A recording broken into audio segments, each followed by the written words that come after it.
Jagan మాఫియాను AP నుంచి తన్ని తరిమేస్తాం పవన్ కళ్యాణ్. ఏపీలో అసెంబ్లీ, పార్లమెంటు ఎన్నికలకు కీలక దశకు చేరుకున్నాయి. ప్రధాన పార్టీల నేతలంతా ప్రచారం ప్రారంభించి జనంలో ఉండడంతో రాష్ట్రం రణరంగాన్ని తలపిస్తుంది. మేమంతా సిద్ధం పేరుతో సీఎం జగన్ ప్రచారం నిర్వహిస్తుండగా, ప్రజాగళం పేరుతో టీడీపీ అధినేత చంద్రబాబు, వారాహి విజయయాత్ర పేరుతో జనసేన అధినేత పవన్ కళ్యాణ్ ప్రచారం నిర్వహిస్తున్నారు.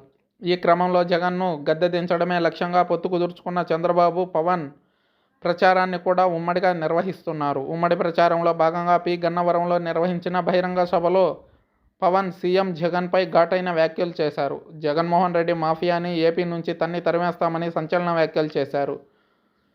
ప్రేమ సీమగా ఉన్న కోనసీమను జగన్ కలహాల కొట్లాట సీమగా చేశారని మండిపడ్డారు. రాజకీయ దురంధరుడు చంద్రబాబు అని కొనియాడారు.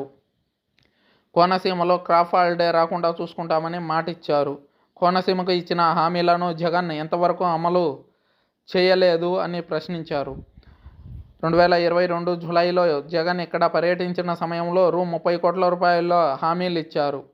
అయితే ఒక్క రూపాయి కూడా నిధులు విడుదల చేయలేదు. ఆ డబ్బులు ఏమైనట్టో జగన్మోహన్ రెడ్డి వివరణ ఇవ్వాలని కోరారు. కోనసీమకు డాక్టర్ బిఆర్ అంబేద్కర్ కోనసీమ జిల్లాగా పేరు పెట్టాలని సూచించిన వ్యక్తుల్లో నేనే మొదటి వ్యక్తిని. జగన్మోహన్ రెడ్డికి అంతకు ముందు డాక్టర్ బిఆర్ అంబేద్కర్ కోనసీమ జిల్లాగా పేరు పెట్టాలని అనిపించలేదు.